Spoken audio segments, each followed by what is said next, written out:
except ye be converted and become as little children, ye shall not enter into the kingdom of heaven.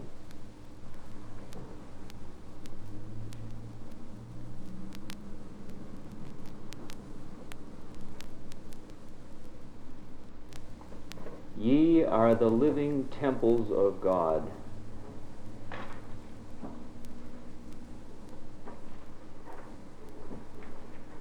I and my Father are one.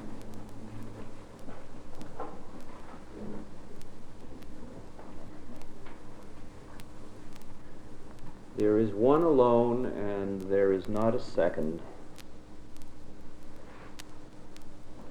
And we, if we only know, are eternally it.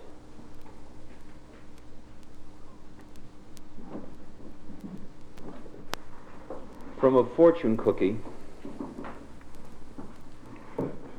the wild geese do not intend to cast their reflections. The water has no mind to receive their image.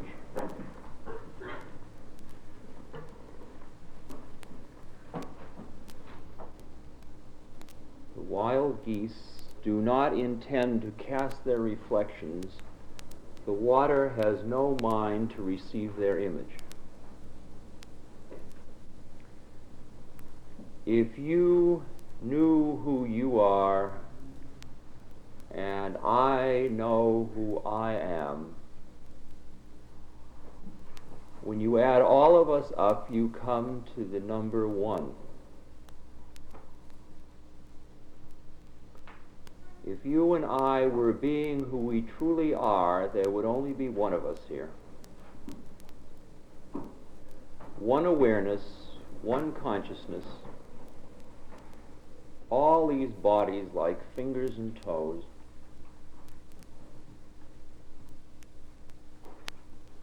And from our oneness, from our niche in the wall where the candle flame never flickers when the wind blows,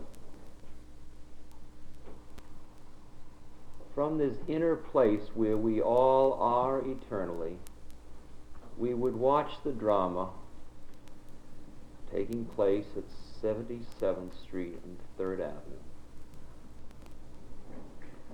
We would watch he who speaks and they who listen. And as we looked into each of them, some of them would know that though they are speaking, they are not speaking, and though they are listening, they are not listening. And others wouldn't know that. And we'd see they're really busy listening. They think they are he who is listening. They really think they walked in here and they're listening. I am listening. I want to know. And from our place of one consciousness, we would feel great compassion. Great compassion.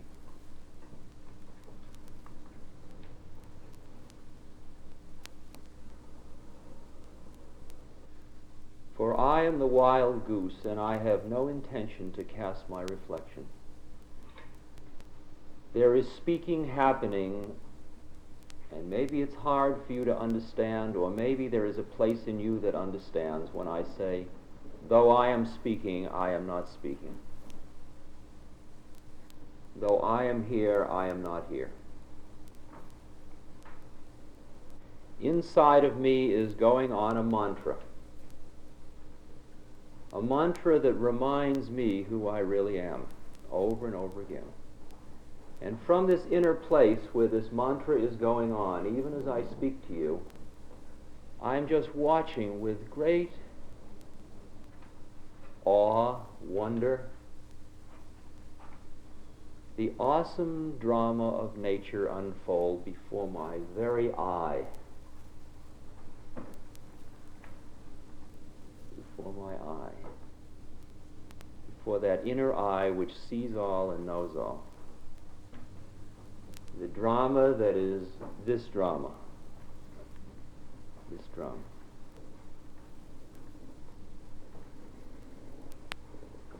And on inside goes Om Mani Padme Hum, Aum Mani Padme Hum, Aum Mani Padme Hum, Aum Mani Padme. Always bringing me right to my heart, where I dwell eternally.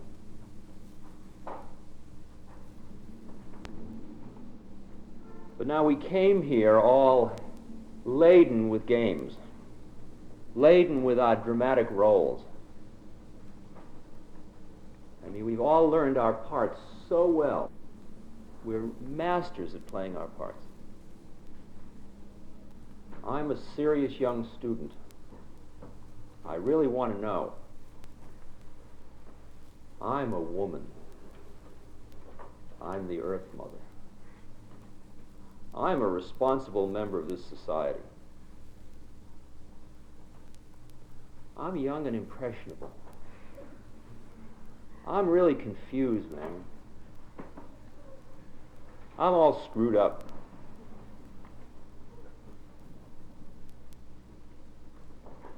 I'm pretty happy. I just want to hear what the scene's about.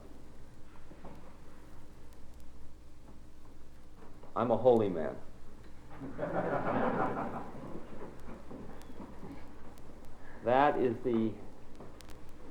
Those are the parts that are available for the evening. Pick your part. There's only one of us. We've got to play all these parts. That's all right. Don't get uptight. We have multitudinous forms. We can be the bus driver on 3rd Avenue, the North Vietnamese in the woods,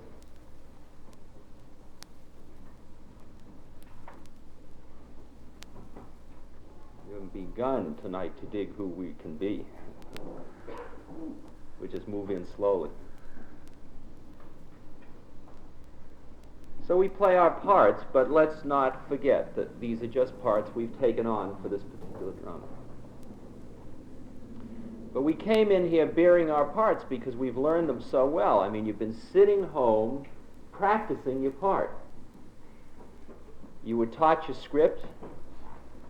Mother, father, coaches, you've had extraordinary coaches. Taught you your parts so well.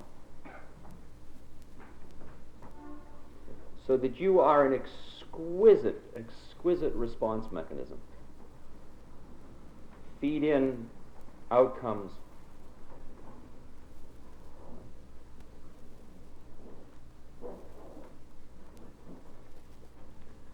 I used to do a questionnaire when I was a psychologist called Who Am I? List 5 things of who am I. Answer the question. Give it to a junior high school student. I am Carol Brown. I am in the 8th grade. I am a girl. I am an American. I am going to become a nurse. 5 answers to who am I. Give it to a Harvard senior. Who am I? I am man. I am a biological complex.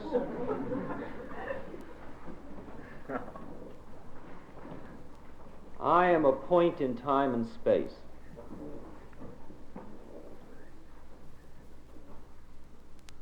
I am David Smith. I am 21. Give it to an Indian saint. Who am I? I am God. I am eternal. I am.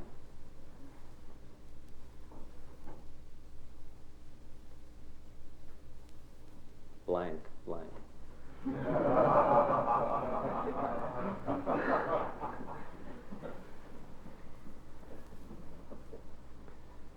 How can we get here and now, this evening, turn off all of our dramatic parts,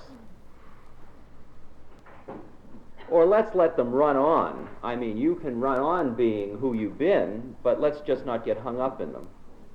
Let's be here together. How do we do that? Well, we have been going through a procedure of purification which is useful. It's quite helpful. And we call upon a being. This being is called Guru Rinpoche, or Padmasambhava. And Padmasambhava was the man who introduced Buddhism to Tibet. And this is a very important period in Padmasambhava's influence for us. He is depicted in these tanka reproductions on either side. And in order to call upon Padmasambhava to bring us here and now, you will do the following. You will imagine Padmasambhava, who is sitting on a lotus in the middle of a lake. And you will imagine him directly out from the middle of your eyebrows, and then go up about a 30-degree angle, and imagine him out there, just a little above your head, out there. He is entirely made up of light. He sits on a throne. It is the sun throne of wisdom. And he is the eternal child who sits there.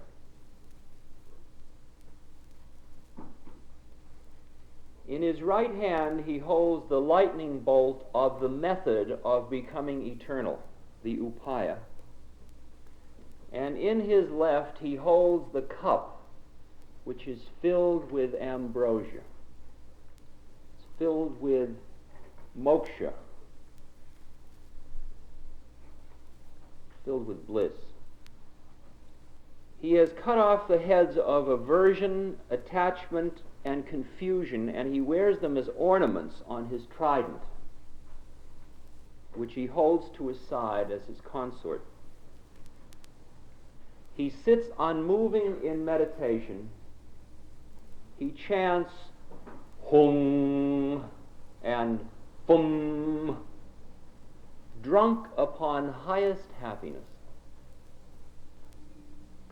The Buddhas of the past, present, and the future shine forth through the pores of his skin. His youthful smile is full of compassion.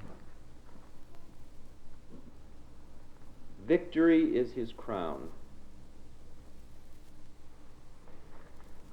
Imagining now this being of pure light out in front of us, with eyes closed, you will first need to purify your body and mind before you can invite Guru Rinpoche into your hridayam, or spiritual heart.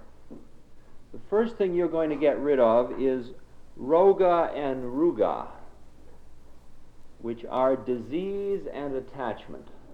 In order to get rid of all of the physical hang-ups and all of the attachments to your melodrama that keep you from being here and now, you will breathe all these things out, and they're going to come out a dark red.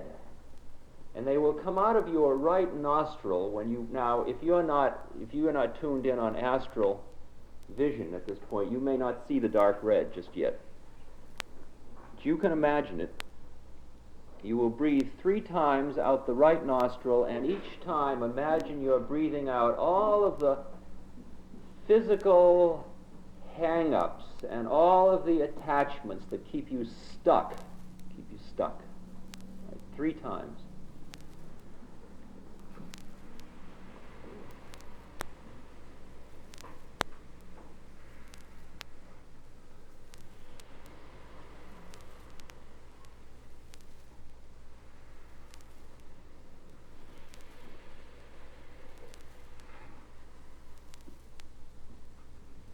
And now out the left nostril, a blue-gray in color, you will breathe out mental obstacles and anger.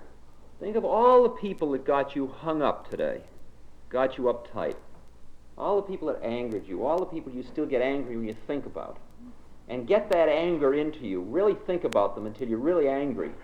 And then breathe it all out, a kind of a blue-gray out the left nostril. 3 times out the left nostril.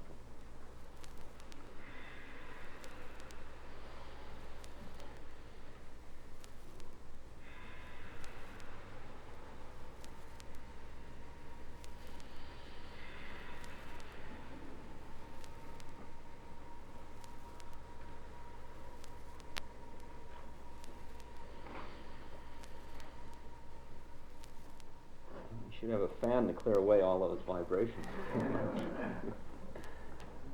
And then out the mouth, purple in color, 3 times you will breathe out sloth, inertia, the heaviness, the stone-like quality, tamasya, all the qualities that keep you from getting on with it, all that kind of 3 times purple out the mouth.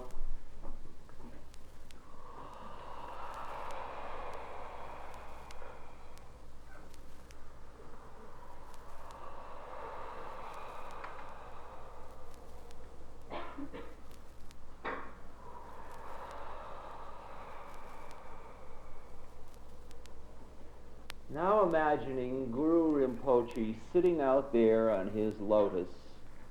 Imagine coming from his ajna, the point right between his eyebrows, a beam of white light that comes directly to your ajna, a beam that burns right into you, and it burns out all of the physical impurities. It just keeps working on the physical impurities. Feel it burn through you. Om.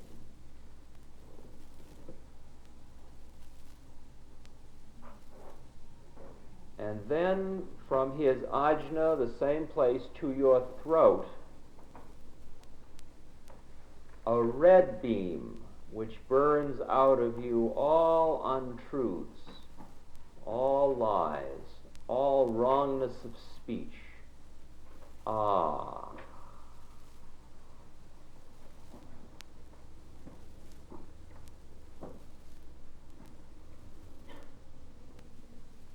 And then a blue beam that comes from his spiritual heart to your spiritual heart, your hridayam.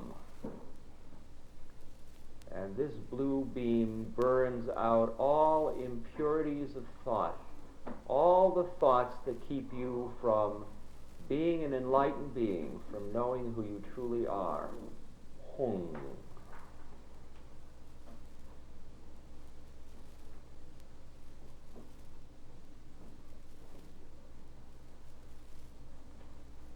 And now let that blue beam become a broad blue avenue,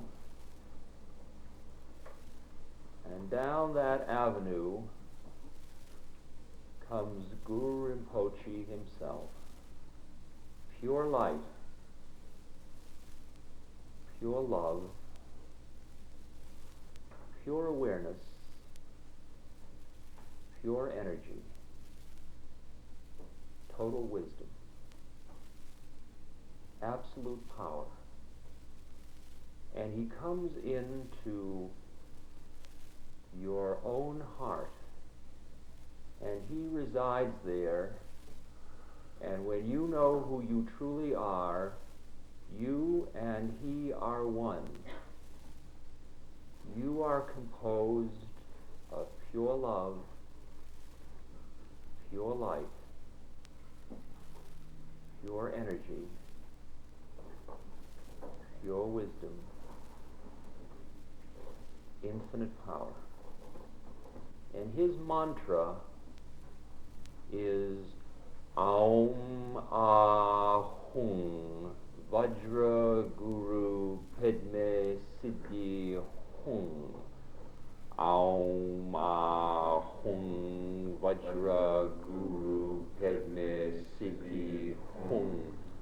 Aum Ahum Vajra Guru Pedme Siddhi Hum. Aum Ahum Vajra Guru Pedme Siddhi Hum. Vajra Guru Pedme Siddhi Hum. Aum is the unmanifest. Aum is the eternal, formless, the void. Aum is what lies behind all. Aum. Ah is the imminence for manifestation.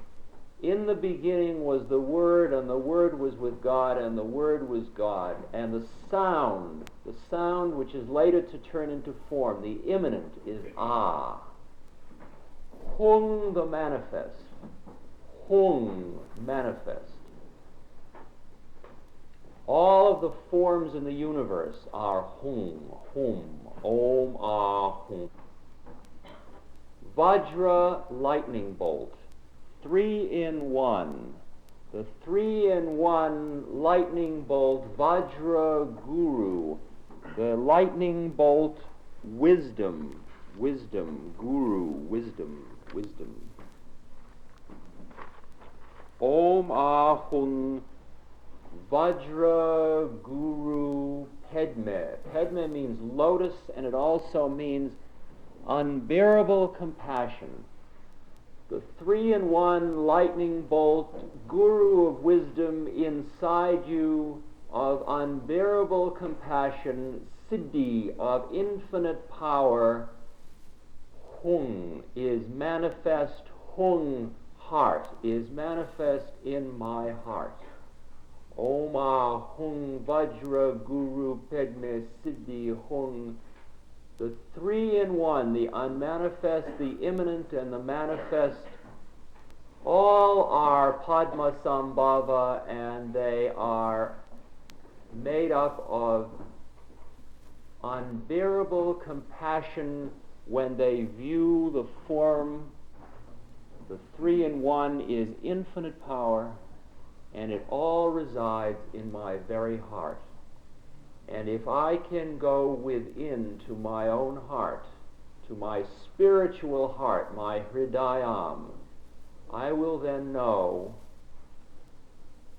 I am He. I am He. I am He.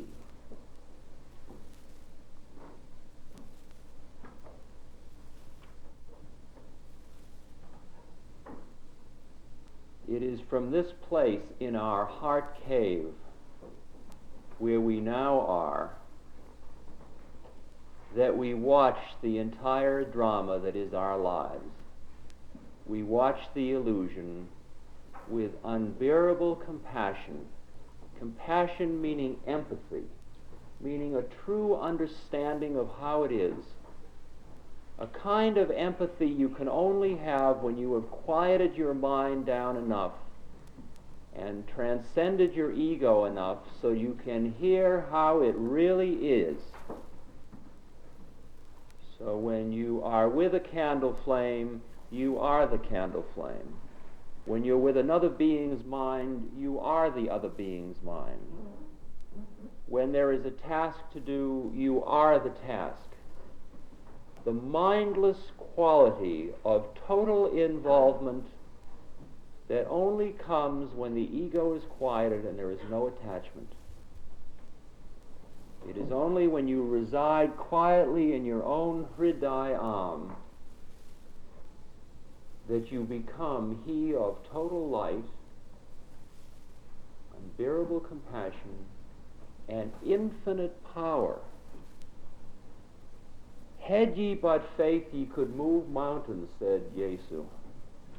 And that is literally true.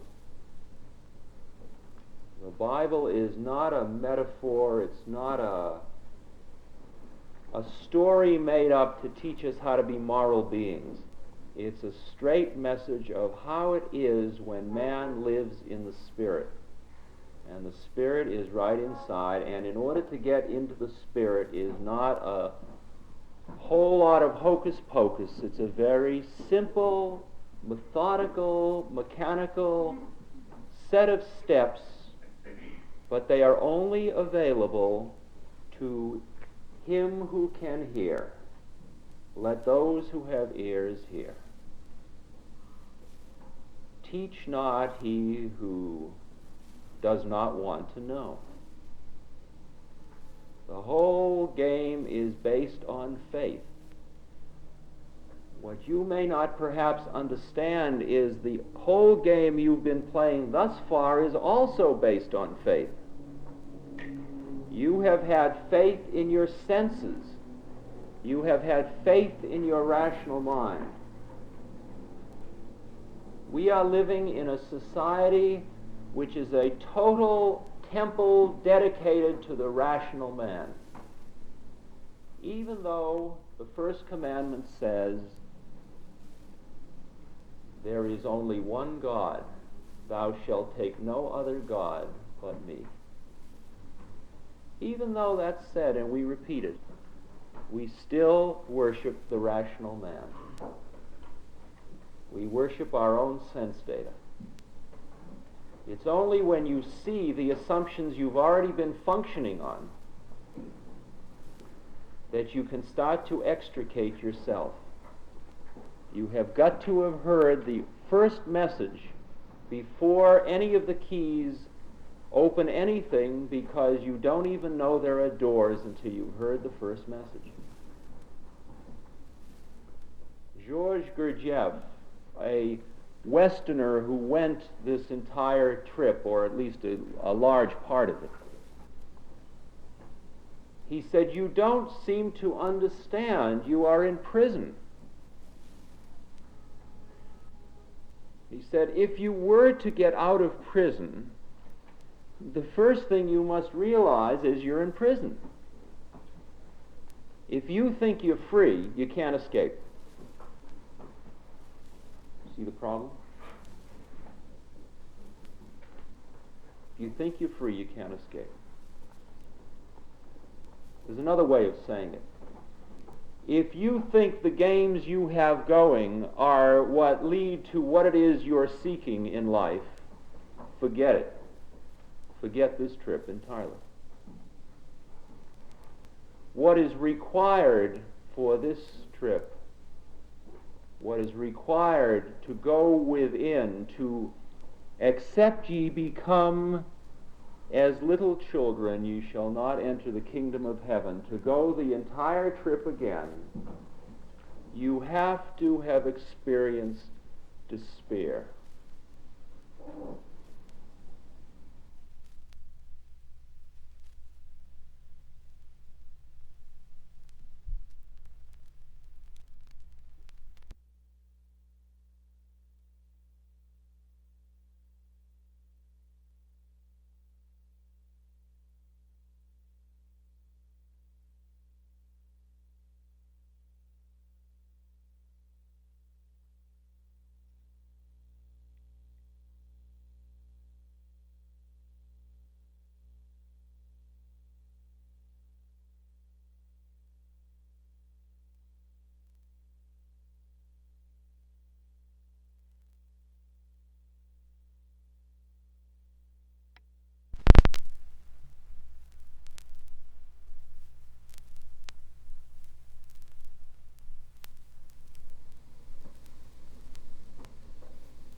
If you think the games you have going are what lead to what it is you're seeking in life, forget it.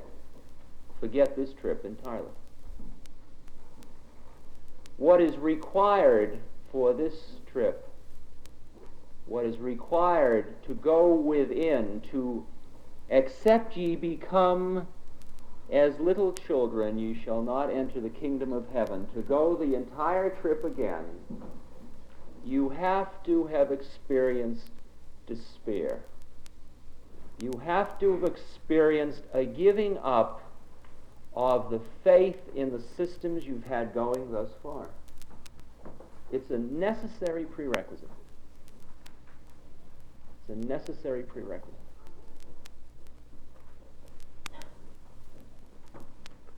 One of the beings who has written a very useful book at one stage of one's journey is Uspensky, who was a student of Gurdjieff and a philosopher in his own right.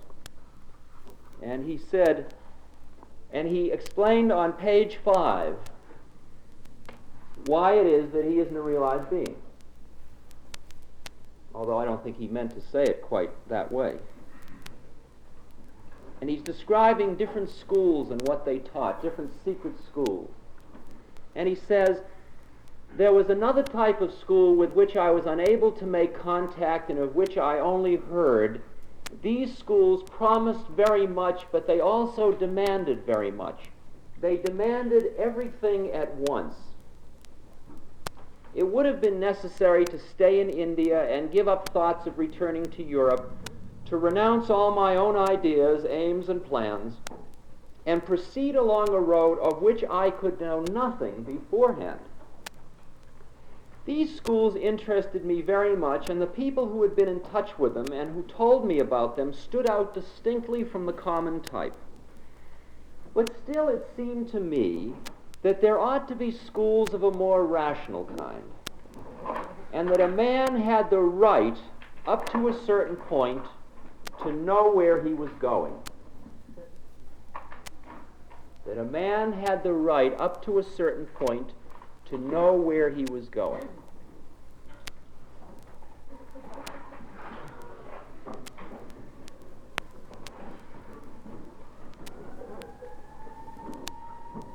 When the sirens go by, these are huge amounts of energy. Just pass the energy through you, right, and you pass it up your spine, and it really blows your mind if you do it right. It's gratuitous energy handed to you.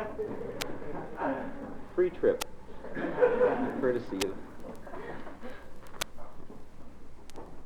See, Uspensky wasn't willing to do that one thing, to give up knowing he knew. And the funny thing about the rational mind is it's taken us so far, and then it becomes the lion at the gates. It's so seductive, it looks like it's going to give us the whole business. And then, lo and behold, it holds us back at a certain point.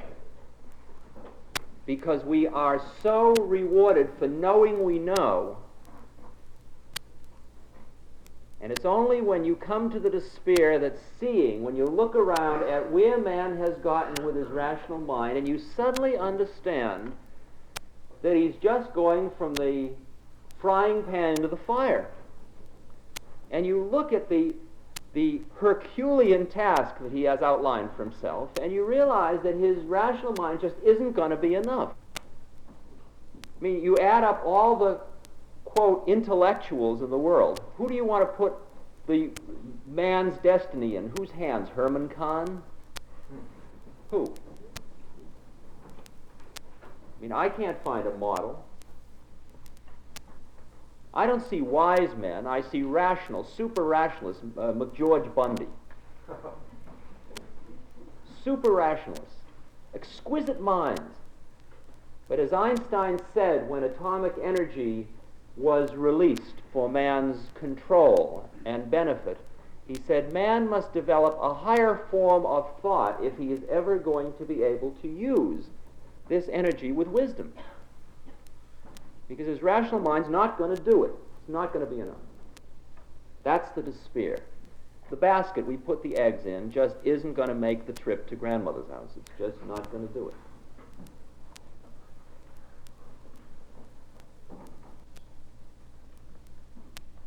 And the answer, strangely enough, is in the simple words here and now. If you could be here and now, if you could for one moment turn off your mind, see, you don't have to listen to this lecture like you're doing. You don't have to be evaluating, categorizing, thinking about it, putting it away in storage units. analyzing the words to make sure you understand them. You can let it all go through you, just like Chinese food, and just let it go through, and you'll understand it all, because there's nothing I'm saying to you that there isn't a place in you where you already know it. Now, I'm going to have to move slowly till you understand what I just told you. But you can trust. That's the first requirement, trust, you see.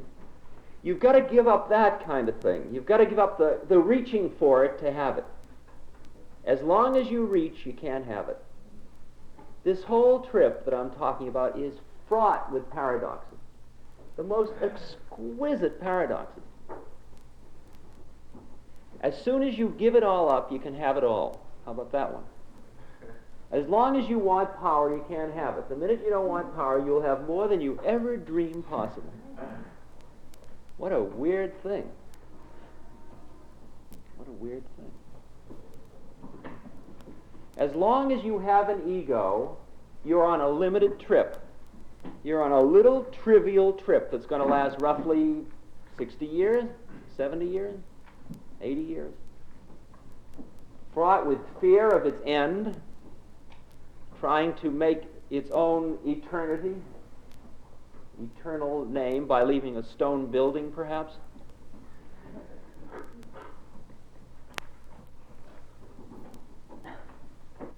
Being is dying by loving. Something in me must die, and something new must be born. He that is born of the flesh is of the flesh. He that is born of the Spirit is of the Spirit. Unless ye be born again, ye cannot enter the kingdom of heaven. We're talking about a metamorphosis. We're talking about going from the caterpillar to the moth. We're talking about how to become butterflies. How do we become butterflies? I mean, the caterpillar that's walking around doesn't say, well, man, soon I'll be a moth. Because as long as he's being busy being a caterpillar, he can't be a moth. It's only when caterpillarness is done that one starts to become a moth. And that, again, is part of this paradox. You can't rip away caterpillarness. The whole trip occurs in an unfolding process over which you have no control. That's a hard one. Well, what am I doing here if I have no control? You mean I don't have any choice? Can I say this is nonsense? Can I say this is important? Your lecture changed my whole life. You think that's choice? You think that's choice? No. Not at all. It's an unfolding process. If you could stand back far enough and watch the whole process, you would see that you are a totally determined being. The moment you will wake up is totally determined. How long you will stay asleep is totally determined. What you will hear of what I say is totally determined. There are no accidents in this business at all. Accidents are just from where you're looking at it from. To the ego, it all looks like it's miracles and accidents. No miracles, no accidents. It's just your vantage point you're sort of stuck in.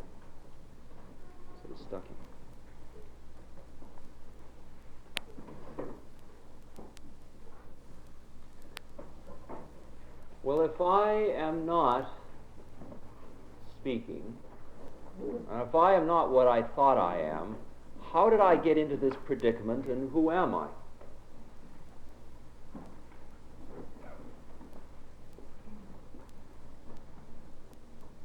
For only when I know who I am will I know what is possible.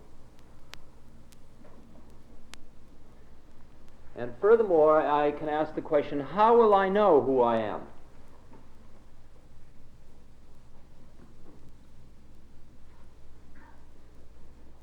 There are three ways in which one knows about what we are talking about this evening. One way you know about it is by direct experience.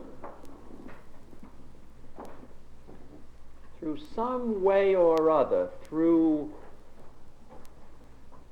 being alone in the desert, through falling in love, through bearing a child, through nearly dying or some other trauma, through turning on, through yoga, through taking any one of your senses and pushing it to beyond itself, going through it, you have touched a place inside yourself that has an intuitive validity. An intuitive validity. It's intuitively valid. Inside, you know it's right. Many of you had an experience. I've been with literally now, perhaps over 100 people who have had an experience which was powerful and valid. It was so discontinuous with their normal consciousness that it scared them so badly that they screamed for help, and the help that was available to them were a group of minds which said, "That's all right, you have just gone crazy."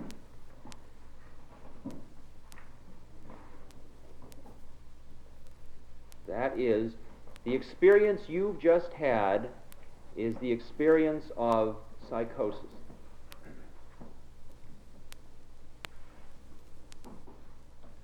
William James said, "Our normal waking consciousness is but one form of consciousness, whilst all about it, parted from it by the filmiest of screens, there lie other types of consciousness entirely different.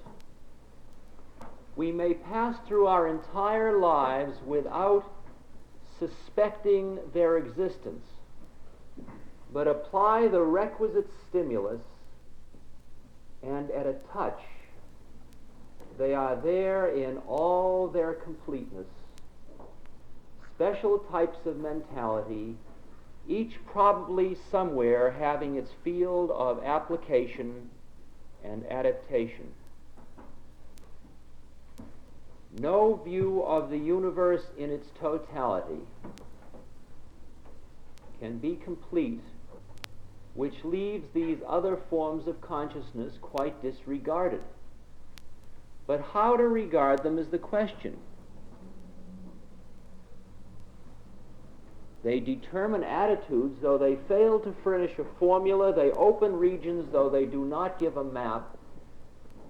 At any rate, concludes James, they forbid our premature closing of our accounts with reality."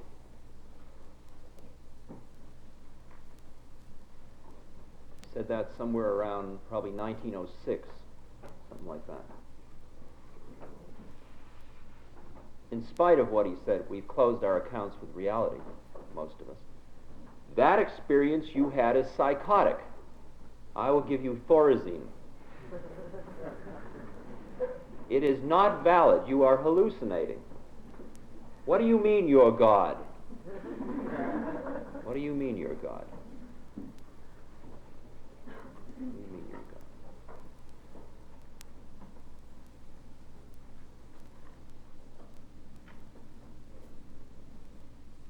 The experience may have come to you directly that way, or it may have come to you through inference.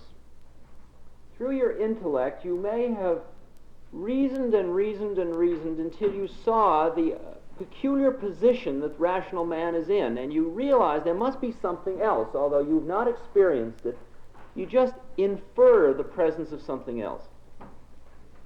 It doesn't quite make sense. Nothing turns you on. You haven't experienced it directly, but you figure there must be something there. I mean, you read all of the writings of St. John of the Cross and Teresa and on, all of the mystics and visionaries through recorded history, and you say, well, they can't all be nuts. They must be talking about something.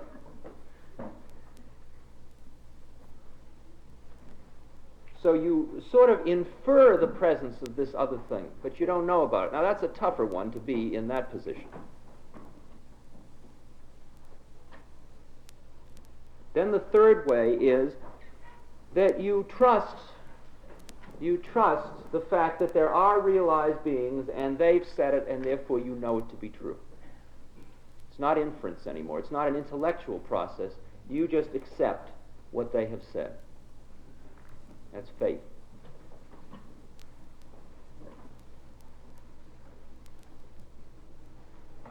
See, we have gotten so super sophisticated in our evaluative mechanisms that you question everything you hear. How do you know you're not being hustled?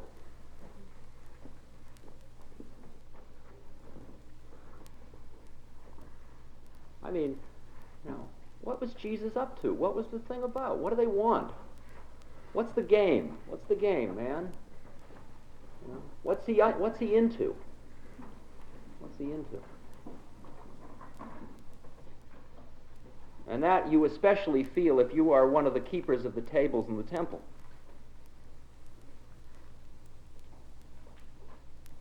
If you are committed to an existing system with great attachment.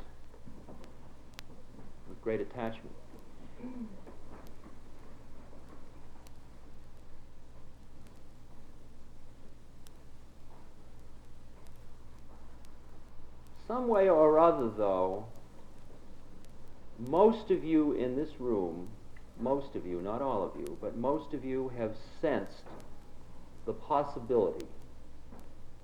It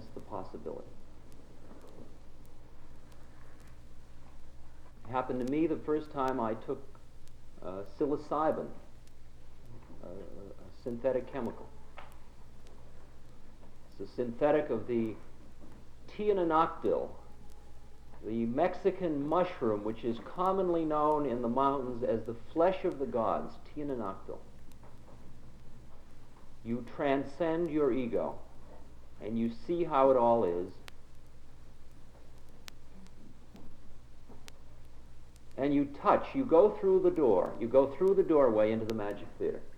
You may even get beyond the magic theater. You might get to the clear white light, all the way to Nirvikalpa Samadhi. You go just as far as you can give up to go.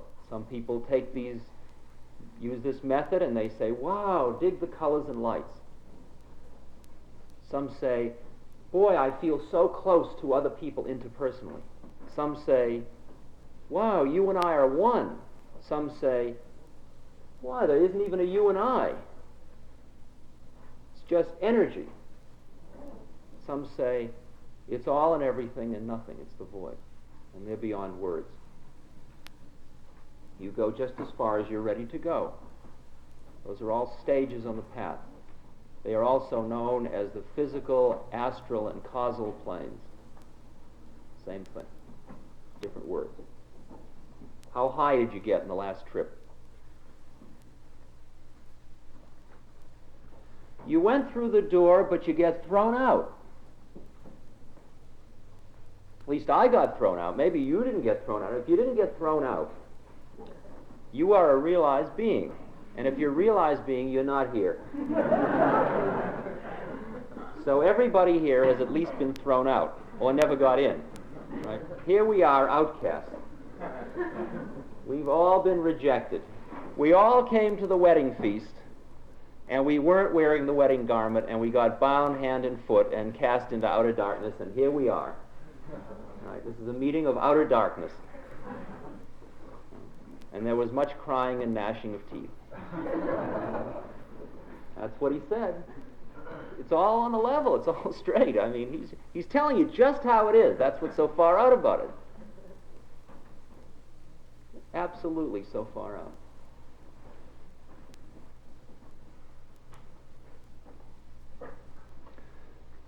So what happened to me was I went through the doorway and I thought, oh, wow, it isn't like I thought it was at all.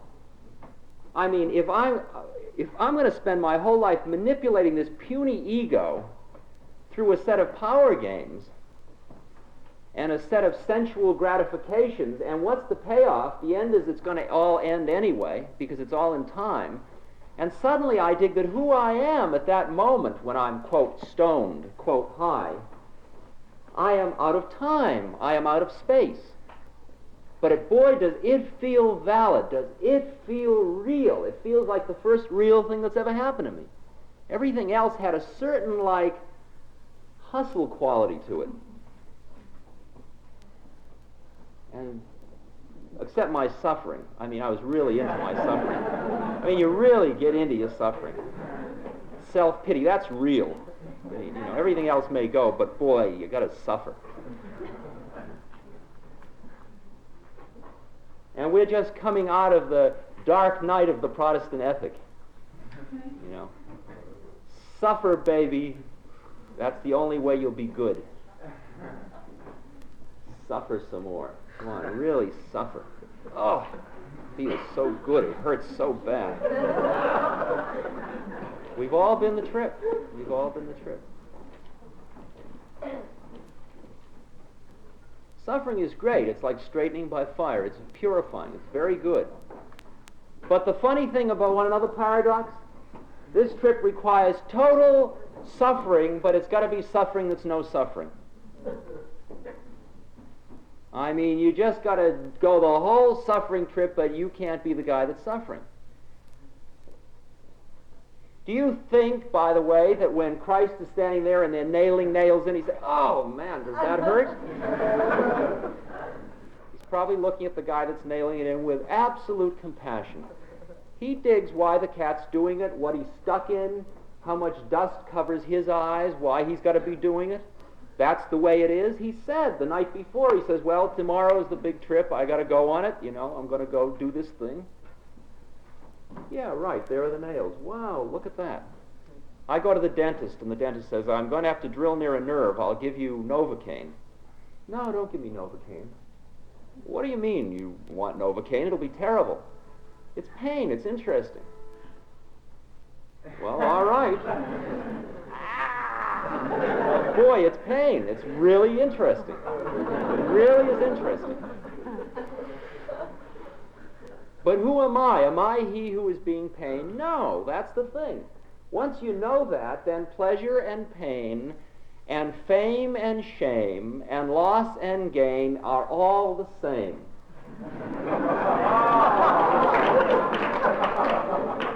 They're all just happening to you. They're just like, ooh, you know, you're standing on a bridge watching it go by. Wow. Wow, look at that. Boy, ooh.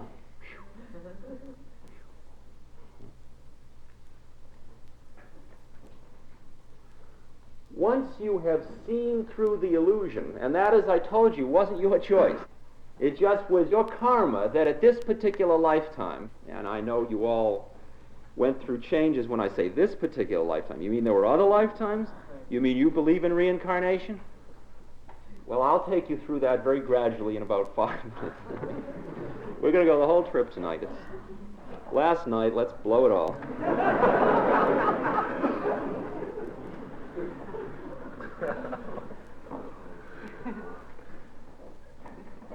For some reason or other, this trip you woke up.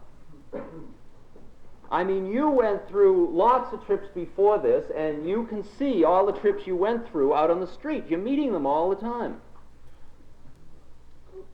Guy carrying the burden of his personality through life. I've spent 32 years in analysis, and I'm now coping.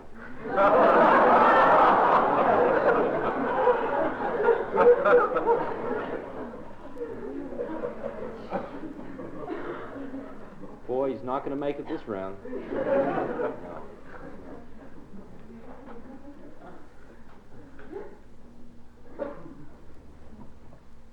But the minute the moment has come where the veil just gets thin enough so that you see through for a second, so that when you go to church on Sunday and they sing a hymn,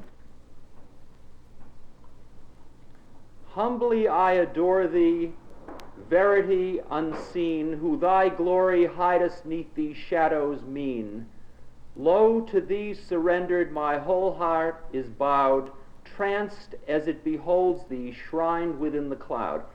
That's a hymn from the Episcopalian Protestant hymnal. Okay? The words were St. Thomas Aquinas. Now, you could very easily be somebody who's gone to the Episcopal Church of a Sunday morning because somebody took you or because you were looking, and you may have sung, "Humbly I adore thee, verity unseen." Just think of all the thousands of people who sing that and they don't know what it's talking about. They're just doing the words as if it's like praying to idols. They're doing the words as if the words are going to do it to them. But the seed hasn't been planted. The veil hasn't lifted. They're on an ego trip. Look how good I am going to church. It's called the golden chain in India. The golden chain. They're good people. See, they're not bad people. Bad people are like doing heavy things. They're laying heavy things on each other. Of course, good people are laying heavy things on each other too, but the word heavy is too complicated to use. In fact, it's going through a metamorphosis. It's got a whole new meaning now.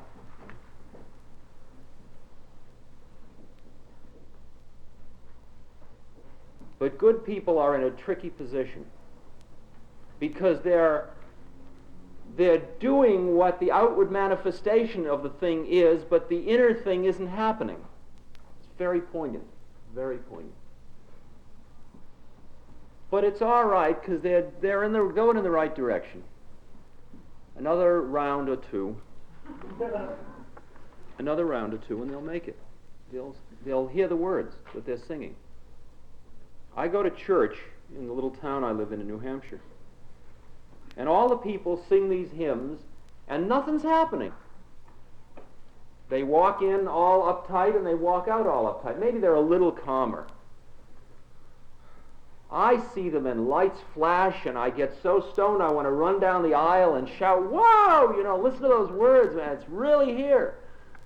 You're singing about it all, just the way it's really like the book says. It's not like you think it is at all." Psychotic. Watch it. Watch it. Watch it. Careful.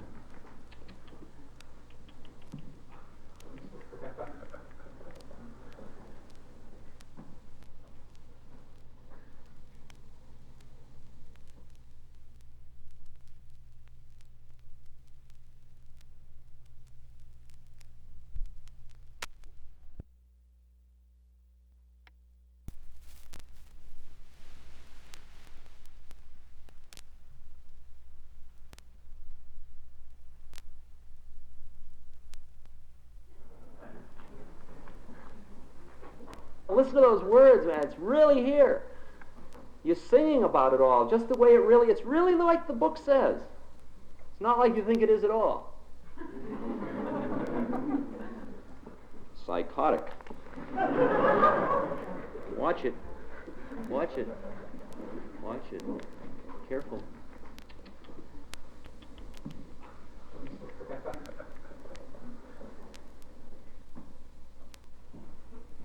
That psychosis business is an interesting business. You see, if you go through the doorway too fast and you're not ready for it, and you're getting bound hand and foot and thrown out of darkness, you may land anywhere. And lots of people land in mental hospitals. And the reason they do that is because they went in through the door with their ego. See, they said like, "Wow, I've been invited to the wedding feast. I mean, dig me, Sam Jones in heaven." Sam Jones standing at the right side of the Lord. There's the Lord, and there's Gabriel, and there's Sam Jones. They don't understand that you got to die to be born. That only when you have been born again do you enter the kingdom of heaven. So they've gone in on the first round. And what happens is they go on a huge ego trip. And it's called the messianic complex. It's called paranoia. Delusions of grandeur. I knew a man was in a mental hospital. He thinks he is Christ. Well, that's groovy. I am Christ also.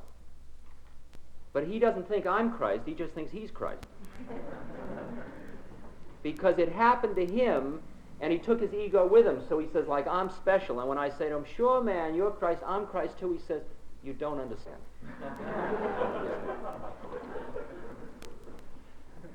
says, I don't know. He said, me, I'm a responsible member of society.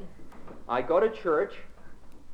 Me, they put in a mental hospital. You've got a beard, you wear a dress, you're out free.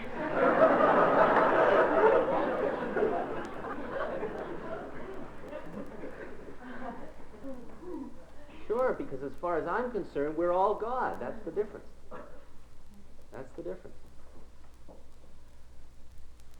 And if you really think another guy's God, he doesn't lock you up. It's funny about that. But you got to be really pure. You got to really think it. You can't just make believe you think it.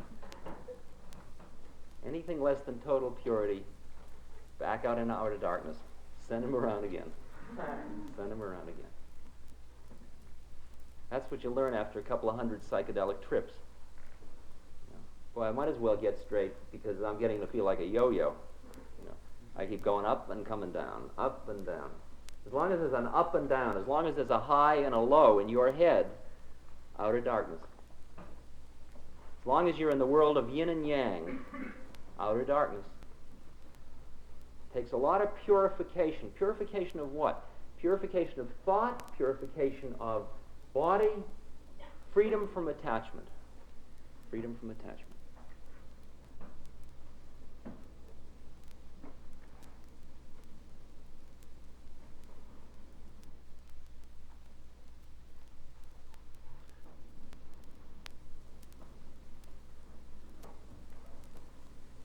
And after a long time of going up and down, without understanding why I was going up and down or how to stop it, how to stop the going down,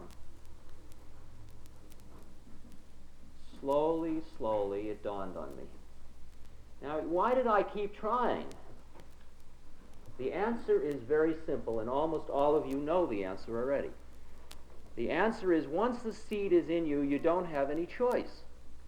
Again, it's karma. I mean, I keep raising that nasty word, and I'll define it in a moment, but it's built into you. Once you have seen what it all is like, you just can't go back to playing bridge. It just doesn't make it. It's like, imagine you're prepubescent. You're just at puberty, see? And you have been playing hide and seek. Or you've been playing baseball, and you collect baseball cards, and you're really into collecting baseball cards, and Coca-Cola caps that have baseball players, and you're really into it. It's really important. Really important. And then some strange thing happens, uncontrolled by you, and you find yourself turned on by the chick next door. And through some strange set of circumstances, you find yourself kissing her, and all kinds of lights flash. Well, from that moment on, the baseball cards are just different. They're just different. You can go back and say, well, that's all interesting, but the baseball cards are really what's important. That's called defense.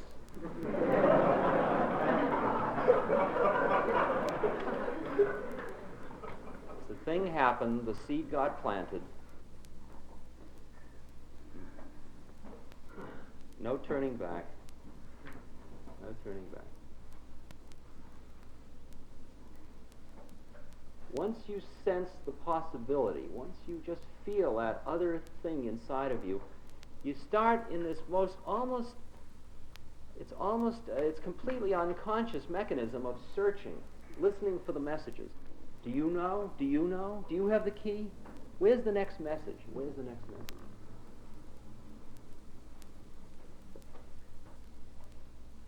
And the interesting thing is, there is always a next message, and it's always available to you. Now, that's a hard one. Some of you, this is like, I'm going through this thing of like people saying, what's going to happen when you go away? Who's going where, first of all? Second of all, it has nothing to do with me. The process is going on in each individual. Whenever you're ready, you hear the next message. The next message is where you are when you're ready to hear the next message. If you come here this evening and you don't know what the hell I'm talking about, you're not ready to hear this message. And you can be sitting here and there's no message. Somebody else comes here and they say, wow, that's the message I was waiting for. Both of you are in this room at this very moment. The handwriting is always on the wall saying, magic theater for madmen only, price of admission your mind. Hermann Hesse's metaphor from Steppenwolf. Always there. The question is, can you see it? The funny thing about all of the secrets of the East, or of the secrets of mysticism, is they're not secrets. Nobody's saying, don't tell him. They're telling you, they're yelling at it. He's saying, except ye be converted and become as little children, you shall not enter the kingdom of heaven. That's a secret. Think of how many times you heard that, and you say, well, yeah, that's really interesting. Yeah, great. That's a minister talking. He's doing his thing. He's got to earn a living, too. He's a good guy. Because you can't, it isn't a, the secret is a secret to you because of where your head is at. Your receiving mechanism isn't tuned for that particular frequency.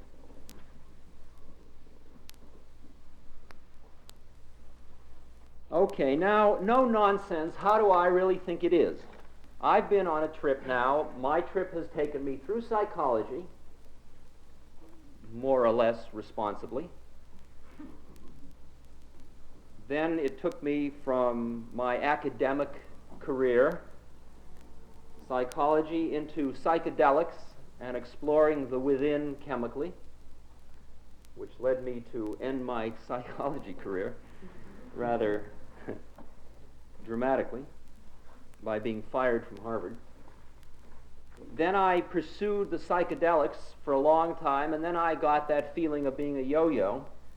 And then I finally went to the East seeing if anybody knew anything else, since I didn't know enough to figure out how to do this trip.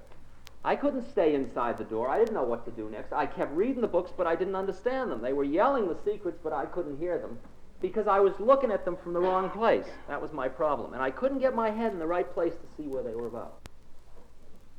Because I still wanted to know I knew, see? I was still Western rational man. We'll figure this thing out. Psychic phenomena are very interesting. We certainly must do further research.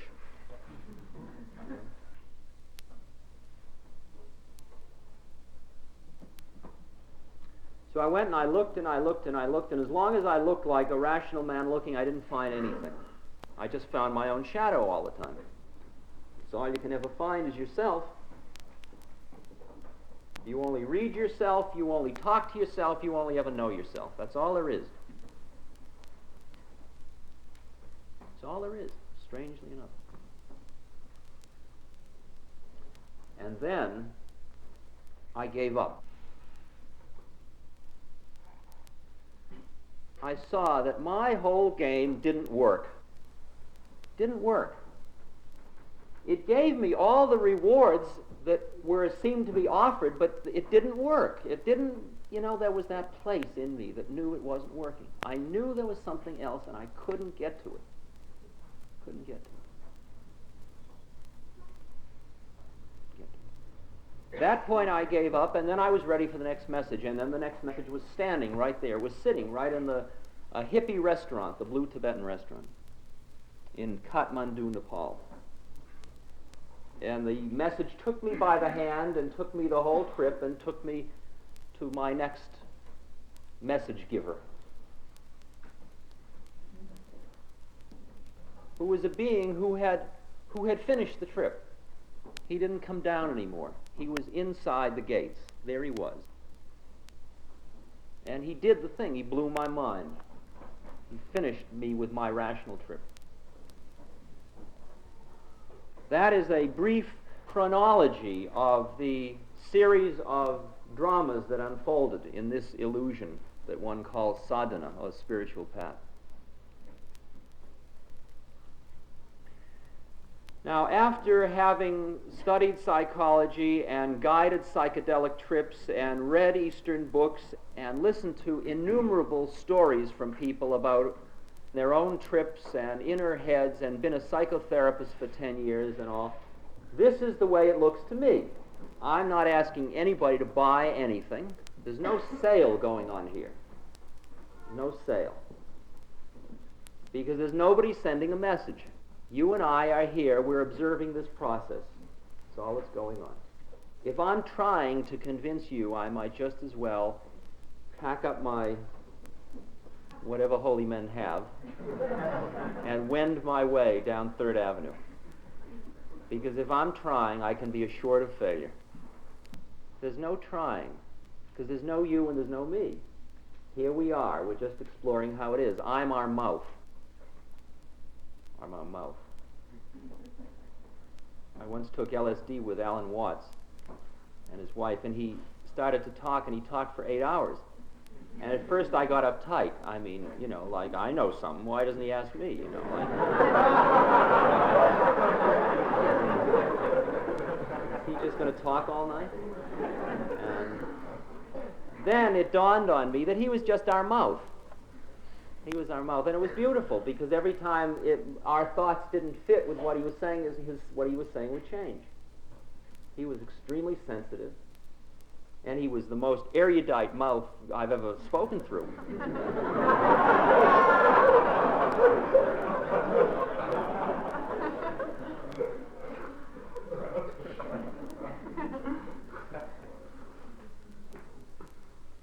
How is it? How is it then?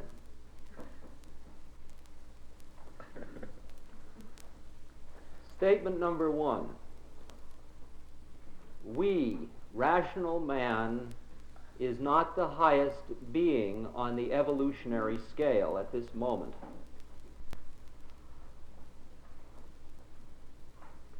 There are beings that are realized beings that do not live in bodies whose awareness functions at a higher rate of vibration than ours does. They do not process data through gross senses, through eyes, ears, nose, mouth, skin, or do they know through their intellect.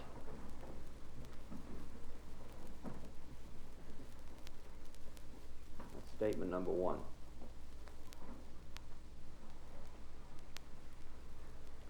Statement number 2. We are all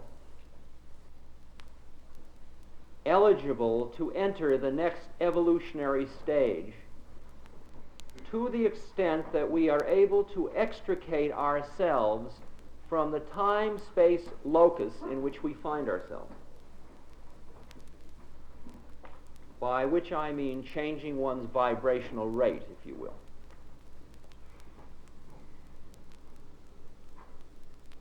Available to everybody. It has nothing to do with you got to wait till you die. It's available right here now, this minute, here and now. In fact, if you could turn off your senses and turn off your intellect right now, you'd be here. You'd really be here. Simple as that.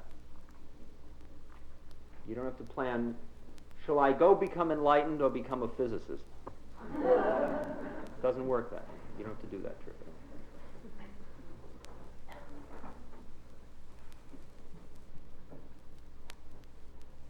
If you think of mass as solid, that's because you are trusting your senses, and you look at something and it looks solid most of the time if you're at the usual way of seeing things. Everybody agrees it's solid. When it hits you, it hurts. It must be real.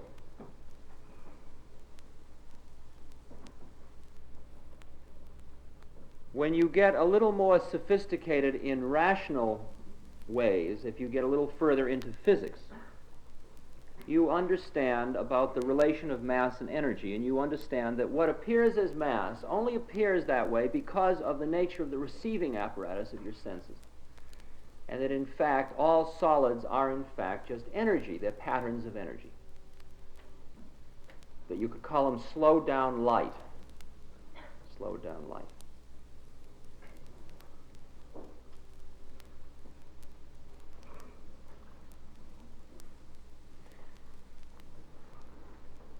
And And when it is slowed down and forms into certain patterns, it gets gross enough so you can see it through your eyes.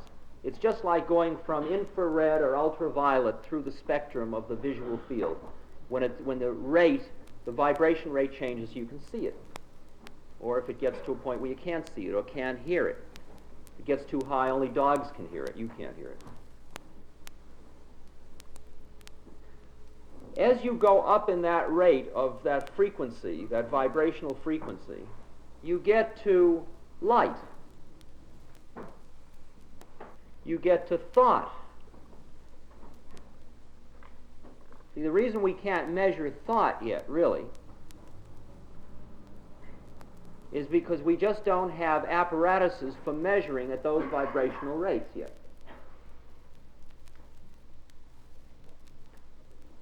I mean, there are thousands and thousands and thousands of cases of people transmitting thought from one being to another.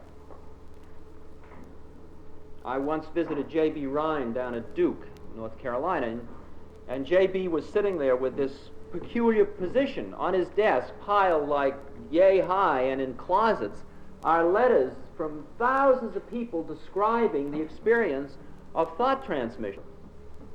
But when he tries to do it in the laboratory, he can only do a little better than chance. It's like we know it exists, but we can't know we know it. It's one of those problems again. Can't know we know it.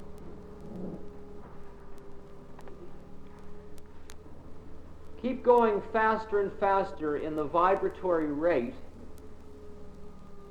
and in the smallness of the unit that's vibrating until you get to the tiniest quanta of energy. Tiniest quanta of energy. It is so tiny that it's only in combination that it makes up atoms, or makes up the components of atoms even.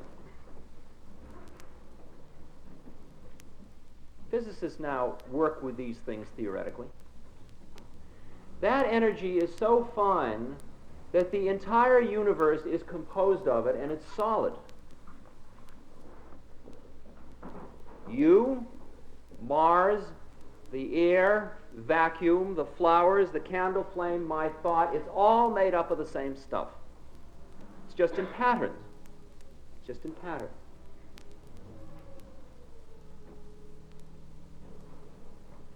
Now,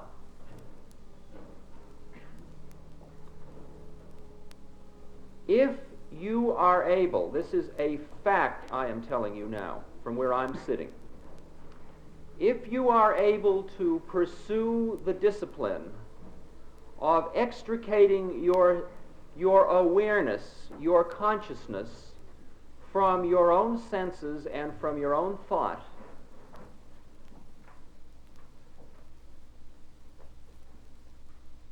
you become part of that finest energy. What are the qualities of that energy? It is totally interchangeable in everything in the universe. Totally interchangeable. So that if a part of it was a part of this flower at this moment, it might be a part of Mars the next moment, or a part of the vacuum the next moment. It's all the same stuff. At that point, when you look at, if you could look at the world, if you could clear away all that stuff out of your eyes and see the universe at that level of energy, if you could turn your receiver so you could get it at that level, all you would see was a homogeneous white light. You'd see the clear white light. You would see, you'd say, that is all and everything. And yet it has no form to it, because it is where energy lies behind form. Where energy lies behind form.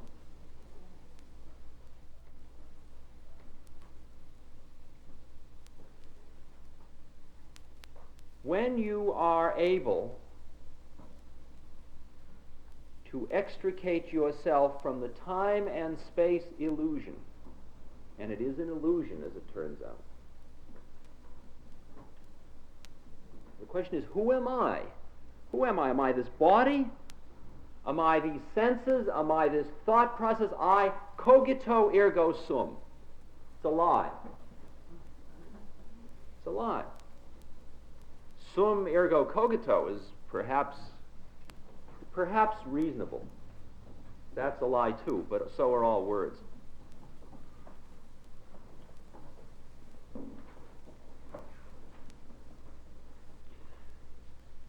In Sanskrit, what happens when you pursue yoga, which means union, yoga or union, you go behind the form. You go into the place where it is all one. All one. That place in Sanskrit is called Sat Chit Ananda. Sat Chit Ananda.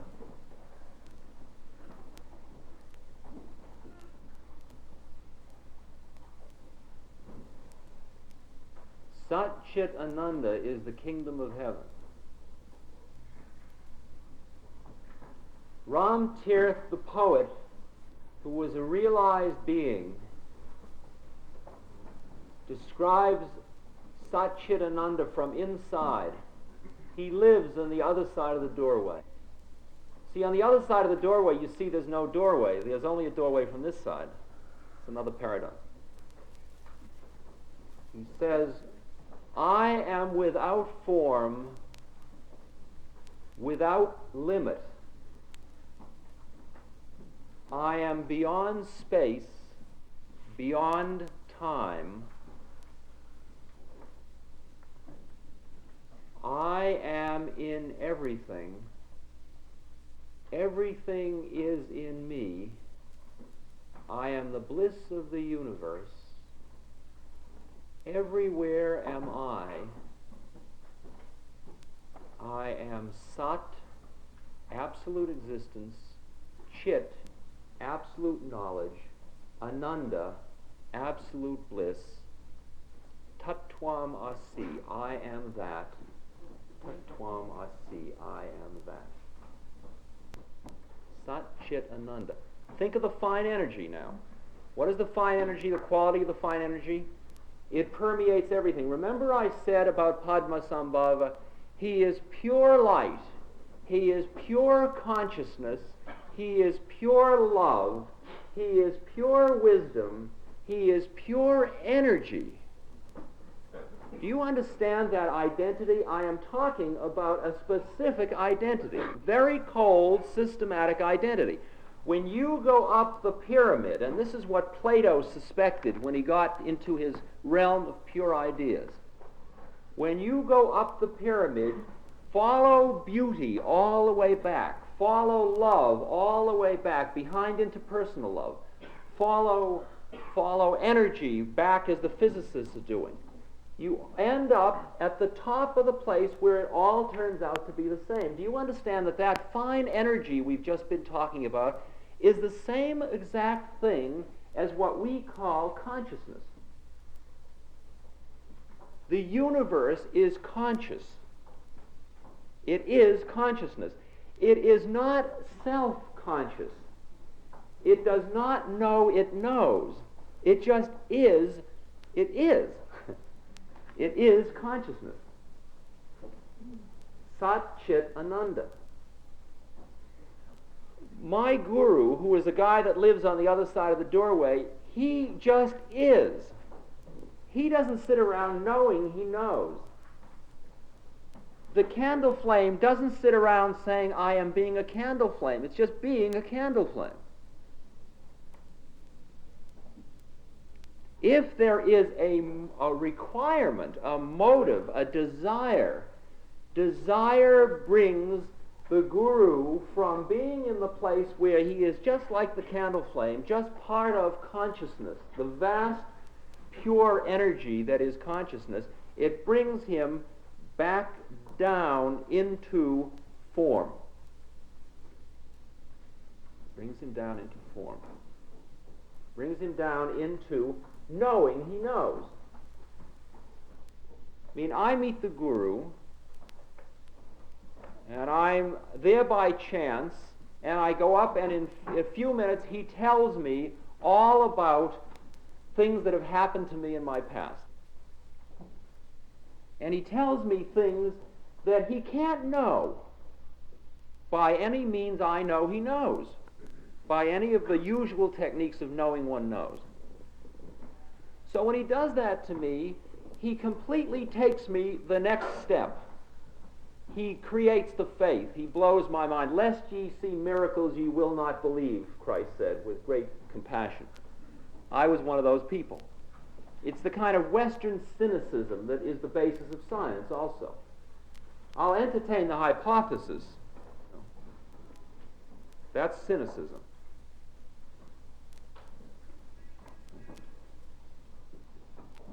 The null hypothesis. The null hypothesis. There is no relationship until I can demonstrate with a certain degree of probability that there is a relationship.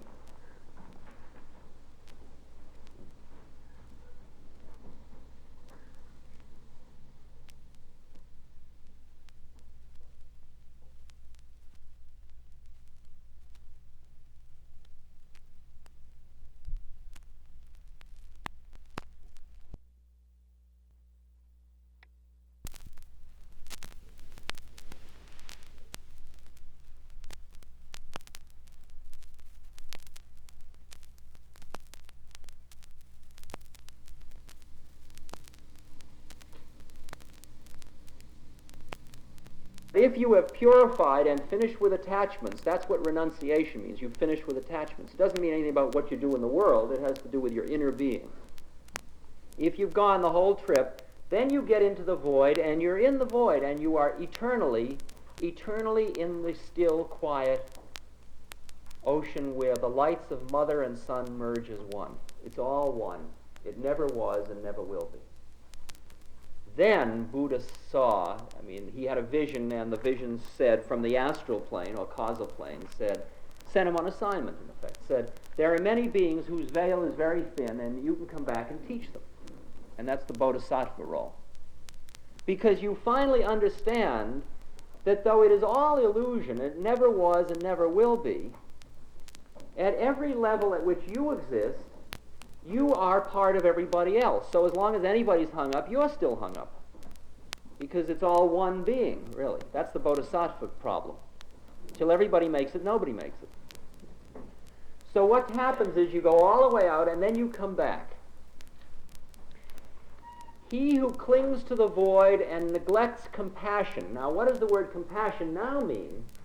Compassion only means a true empathic understanding of how it all is, which you can only understand when you've been in the void. If somebody comes into me and they bring me their heavy burden of their karmic trip, I'm suffering so, and it's so rough, and I listen to it, and I love them, and I empathize with them, and I feel the sympathy, and at the same moment that I'm doing that, I realize that they don't exist, I don't exist, the problem doesn't exist, none of us ever were, nothing's happening, there's nobody doing anything to anybody. Right? That's compassion. And at the same moment I'm there and saying, yeah, right, I dig how it is. Compassion is being conscious at all levels. That's what compassion is. Understanding how it all is everywhere, all the time. He who clings to the void and neglects compassion does not reach the highest stage, but he who practices only compassion does not gain release from the toils of existence. He, however, who is strong in practice of both, remains neither in samsara, nor in nirvana. He neither remains in the void nor in the world. The final place that the game leads to is where you live fully consciously in all of it which is in nothing. You are eternal. You have finished perishing. There's no fear of death because you see it's just a transformation in an illusion. And yet, seeing all that, you still chop wood and carry water. Do you understand that? You still do your thing. You flow in harmony with the universe. You are beyond morality, and yet you're a totally moral being, because that's the harmony of the universe. You see that to do anything with attachment is only creating more desire, which is creating more desire, which is creating more desire, which is keeping you in the game longer and longer and longer, keeping you in the illusion. And once you see through that, it can't help but fall away. What are you going to do? You get all caught up like, I think I'll become famous. Wow. Boy, am I going to become famous. And you're already laughing at yourself. Wow, man, am I going to go on that trip? Who am I kidding? All right, here I am, I'm famous. Wow, look at that, I'm famous, boy. Okay, that's that. Now what? Better become rich.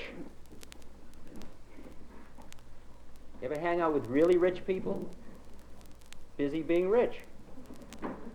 And finally, the day comes when they say, yeah, right, I'm rich. So that was what that was about. Then they're getting ready, perhaps, to go through the eye of the needle. Until then, not a chance of a snowball in hell.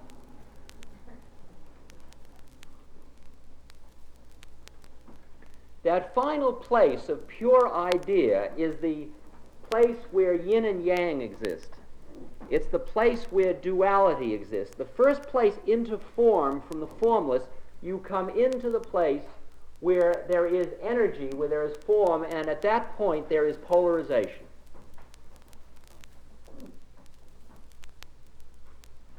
And in order to be a truly enlightened being, you must delight in the exquisiteness of every single level.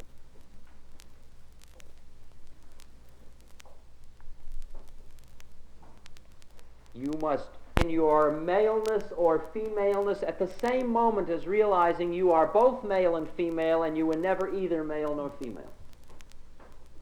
That far out. That far out. And if you get attached to being unattached, too bad. You've got a long way to go. I said before, you can't rip it off. It's like the snake's skin. It's got to fall away. It's got to fall away like the skin of a snake falling off. It's the only way it can happen. The only way it can happen. We can't rush it. I mean, I really understand how this all is, but you see, my intellect's way ahead of where I'm at.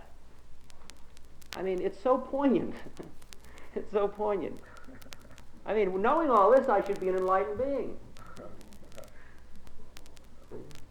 But there's still desires, and they get more and more subtle, and every time you finish with one, it just uncovers a new one. I mean, there are the gross desires I've got. Lusting for root beer and, you know, all of the things that still take me on my trip.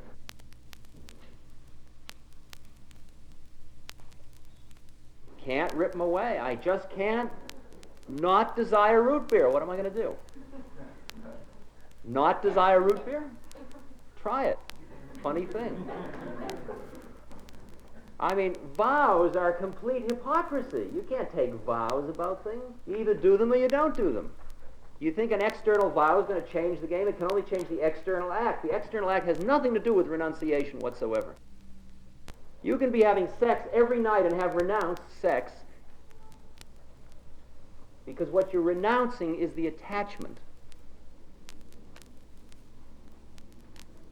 And when you start on any of these trips, be it yoga, hatha yoga, or bhakti yoga, or gyan yoga, or karma yoga, you'll always go into places where you'll get big shots of bliss.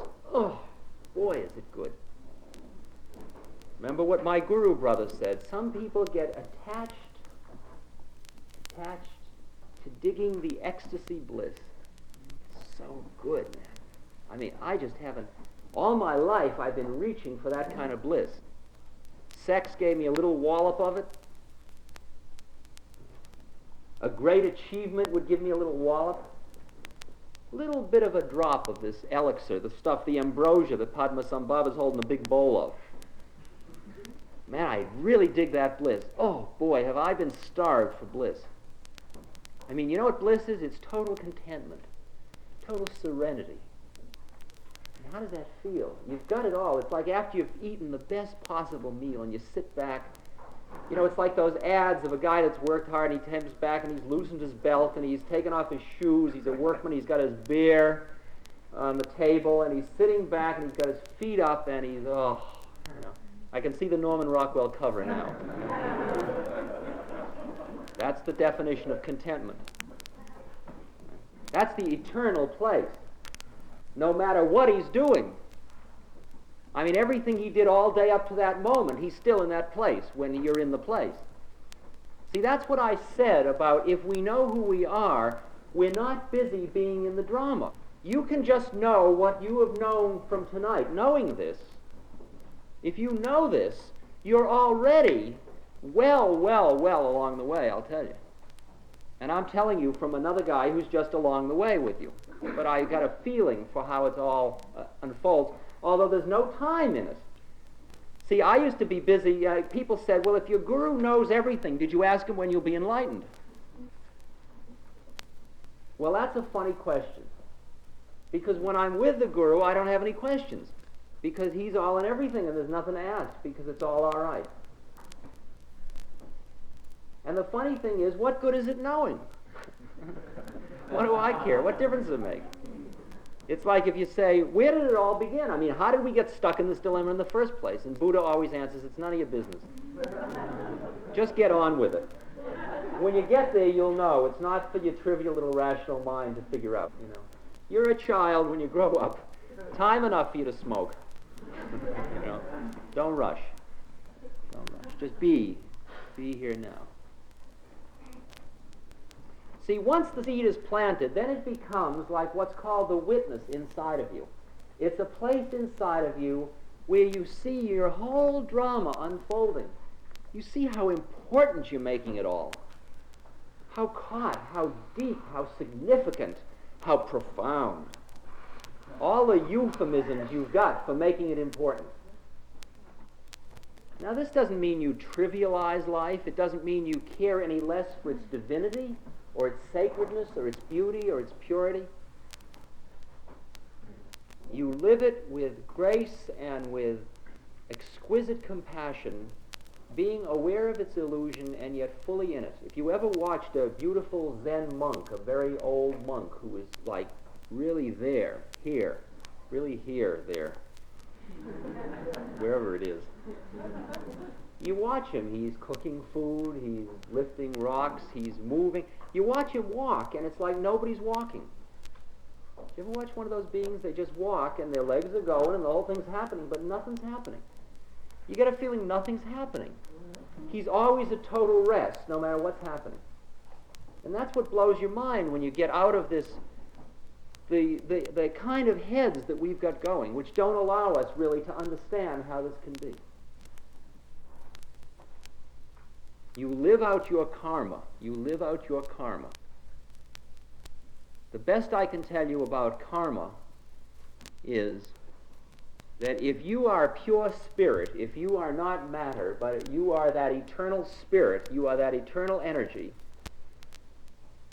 you are going through a sequence, a series of illusions, if you will, that are training you to finish with illusion. And when you have finished going through all of the carnival sideshows, you begin to see that in fact the snake was only a rope.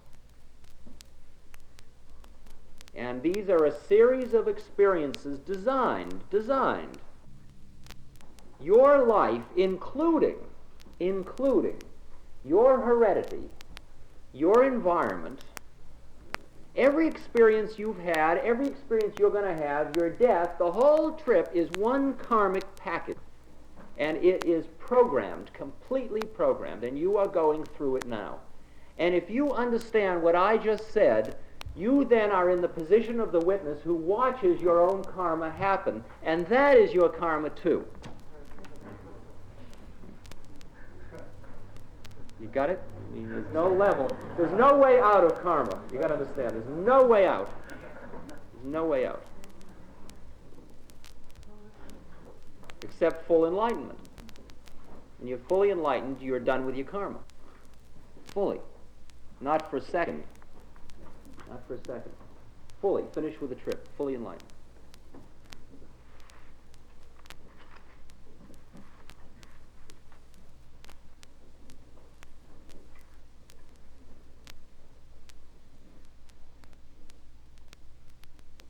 Once one understands the possibility, once the seed has been planted, one starts to look for the ways. The ways to get on with the journey, since you suddenly realize, you don't suddenly, but it dawns slowly upon you, that that's the only journey there is. There's nothing else to be doing. People say, who are you? I say, I'm somebody who's doing sadhana. I'm on my spiritual path. Say, why do you do it? And I say, because that's all there is to do. Nothing else to do. What am I going to do, go out and have fun? Go out and have fun? This is part of my spiritual path, what I'm doing right now. This is my work, because all the time, it's not like I'm not lecturing to you. I'm doing my mantra. I'm keeping centered. I'm watching this drama unfold. I'm working on myself. And every now and then when I'm talking, I get so fascinated with the sound of my own words. See, I go fast asleep. I get caught in the illusion, and I suck you in too. And here we all are, and there's a speaker, and there's listeners, and here we are in the drama. We all forgot we're just playing Hamlet. And then I feel this thing in my fingers. Oh, wow, God, look, I did it again. More root beer. I mean, you're addicting. You're addicting to me. You know, you're hooking me on my desire to try to share with you my experience. That's a trap. That's a desire. That's keeping me here, unfortunately. I mean, when my guru brother said some people get hung up spreading the light, that's my trip. I mean, I can't not do this. This is my thing, because this is my karmic package. All I can do is watch it with absolute horror. Horror. The terrible beauty of nature, we say to one another in the Himalayas. Dig the terrible beauty of nature.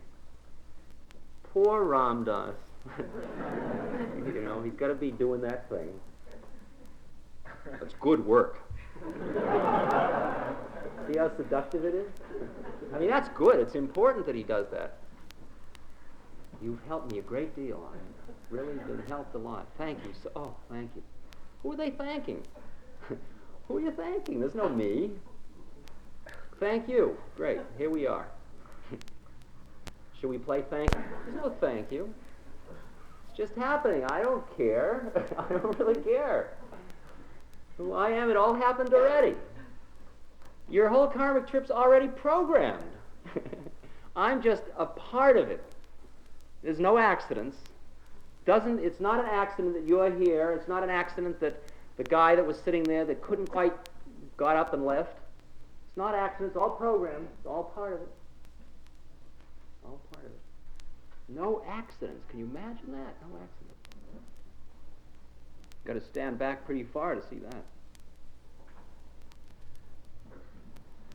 So there are methods, and you'll find the methods, and they're all around you. In fact, your daily life is the most profound method of all, the method of karma yoga.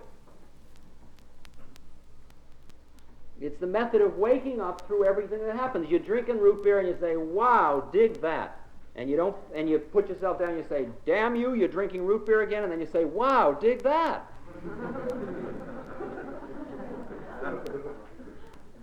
You dig the judge. Oh boy, have we got judges. Oh, here comes the judge. Boy, he's been around, and he's not just coming, he's coming and going. He's got a superego, it's called. Internalized values. We can't practically do anything without judging it. The flower, is it pretty? Is it pretty? You can't almost look at the flower without evaluating it. It's very hard for you to sit here and just be here, let all this stuff happen without judging. Is it good? Is it right? Is it wrong? Will it help me? That's the trap. That's part of the trap. And so what gets really exquisite is not when you dig root beer, but when you start to watch your own thoughts. When you realize that thoughts are like birds flying across the blue sky. And when you realize that when you're finally along in the journey, you'll notice that your mind is completely empty. You are mindlessly doing what you're doing. Just become a vegetable. Mindlessly floating along. It's all happening. It's all happening. Oh, wow. No doer. It's just happening. No doer. No doer. Buddha says as long as there is a doer, you are still stuck on the wheel of births and deaths.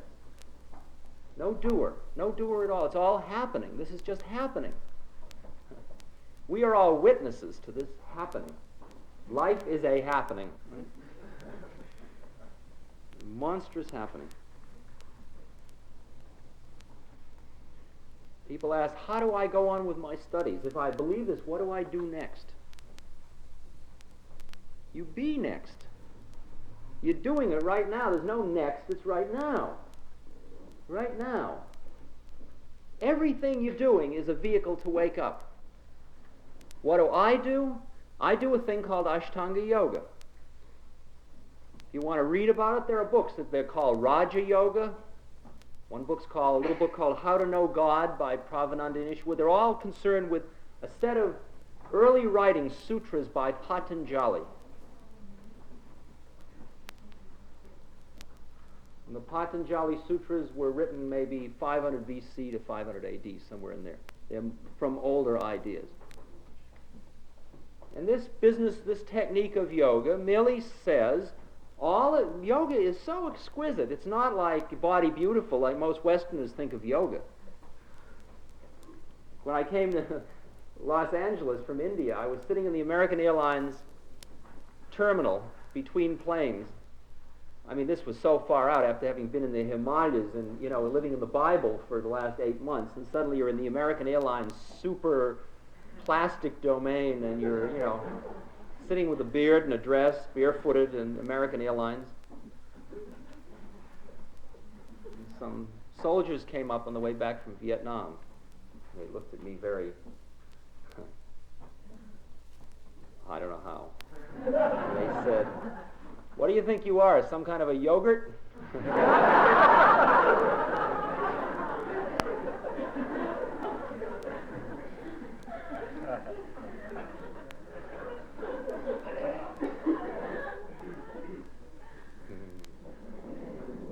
Out of the mouths of babes. So profound.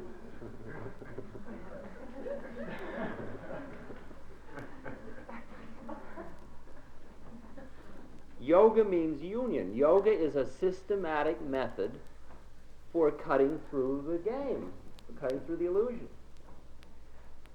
I mean, if you're doing Hatha Yoga, you're not just getting your body beautiful. What you're doing is turning your body into a vehicle for prayer for transcendence of ego. Every asana is a perfect mudra, is a perfect statement of form, just like a beautiful work of art. And you put your body in that place and you center and you go outside of your ego and the body becomes a statement of a higher thing. That's what Hatha Yoga is at its highest.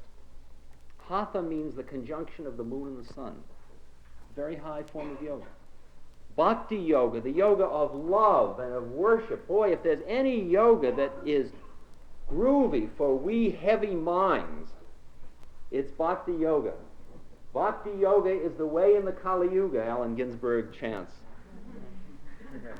And he's right, man. It's absolutely true. Love is such a powerful technique to get high, you can't believe it. Not interpersonal love. Not the love of Sadie and Frank. Not yin and yang love. Not lust. Not subject-object love. Not I love her or him or it. But we are love. Be love. It's very simple. Just be love. See? Love equals energy equals consciousness. Remember that? Be love. Simple enough. Try it. It's very far out. No attachment. You don't need anything. You don't need anybody to love you. You are love. Everybody around you feels your warmth, your light, your love, because you're just being love, man. You just turn into liquid love.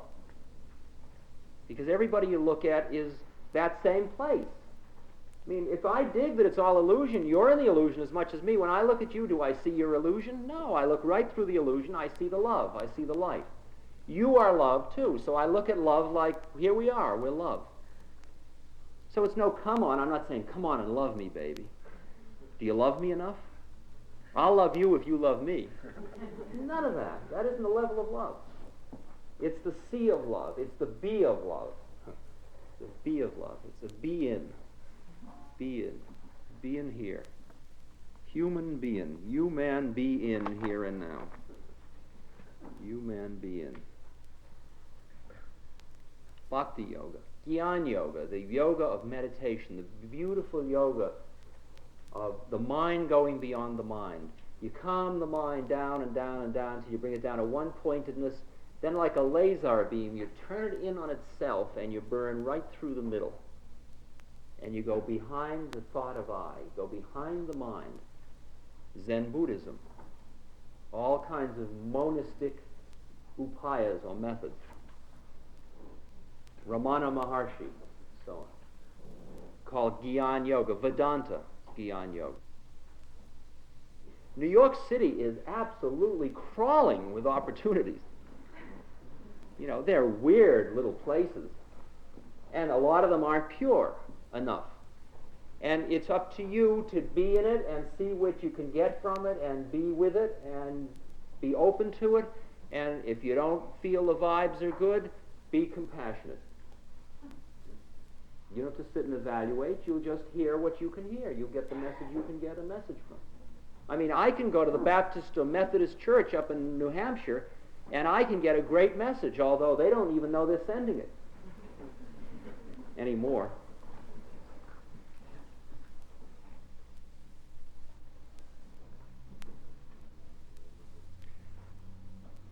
The trip is not necessarily Eastern. I'm not here as an advertisement for anybody to go to India. If you go to India, most likely you're not going to find anything anyway. That's the fact of the matter. I mean, of the hundreds of Westerners I met that have gone to India, come back, or are in India, hardly any ever, nothing much happens to them. You're just as likely to find it on Avenue A or in Central Park West as you are in India at this point. If you know what you're looking for, the messages are all around. You don't have to go anywhere except inside yourself. And you can do that sitting in your own room by lighting a candle and an incense and surrounding yourself with the books of Ramakrishna and Buddha and Ramana Maharshi and the Tao and the Kabbalah and the Egyptian Gnostics and on in the Bible. And just hang out with those guys. That's who I hang out with. That's my buddies. I hang out in my meditation room. It's my hangout room. It's full of incense and candles and groovy people, and this is my puja table. And wherever I go, if I go into a motel, I got a little portable puja table. I set it up, light my candles, incense, put out there's Buddha, Christ, and my Guru, and Ramakrishna, Taya de Chardin, all kinds of Maya Baba, all kinds of groovy cats.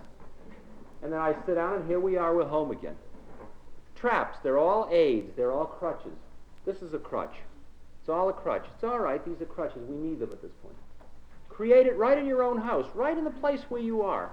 There's your vehicle. Right in your own room, right by your bed. It can be purely Western. It doesn't have to be Eastern at all. It doesn't have to have Eastern words or anything like that. As far as mantras, if you want to use mantra, which is repeating something to center you through a verbal thing, you can pick any mantra that you can feel the faith in its possibility. You don't have to be assigned a secret mantra. Use Rama. Rama's the highest mantra. My guru uses only Rama. I use Rama most of the time. Rama, Rama, Rama, Rama. Use Oma Hung Vajra Guru Padme Siddhi Hung. Use Guru Rinpoche. Om Mane Padme Hung, a Tibetan mantra. That's all written about in Foundations of Tibetan Buddhism by Anagarika Govinda, Lama Govinda. Lots of mantras around if you want to center through sound. It's all available to you. It's all available. No cause for panic. You don't have to hold on to anything. I mean, this evening is now, we are completing this phase. We're about to sing bhajan. We don't have to hold on to it. We don't have to hold on to this evening or anything. We can let it all pass through us, watch it with love, compassion, and awe. There's no parting, there's no coming, there's no going, there's no loss. Don't get caught in the drama. It's just another drama. Watch yourself, watch it all. As you go out on the street, wherever you go, just watch it all.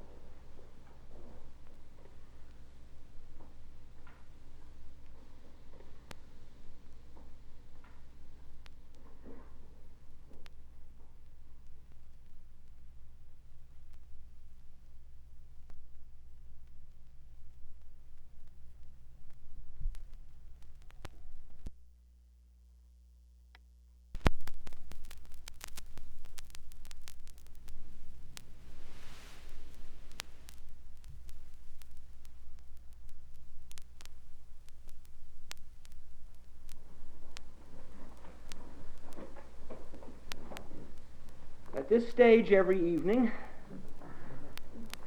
we sing bhajan. Bhajan is a technique of repeating song, a simple phrase of God over and over again as a technique of centering. It's a technique of putting your mind in a place behind ego. When you do bhajan, it's not to sound beautiful necessarily. There's no aesthetic. It is aesthetically extraordinarily beautiful. But you don't do it for the aesthetics. You do it because it just happens inside. We will sing it. If you feel into singing it, sing it. If you don't feel into singing it, don't sing it. There's no pressure. There's no pressure at all. It goes on as long as it goes on, and then it stops. And after it stops, there is silence. And remember, as Hakuin said in Zazen Wasan, when you understand that form is the form of the formless, your coming and going takes place nowhere else but where you are. When you understand that thought is the thought of the thoughtless, your singing and dancing is no other than the voice of the Dharma, the voice of the way, the voice of the path.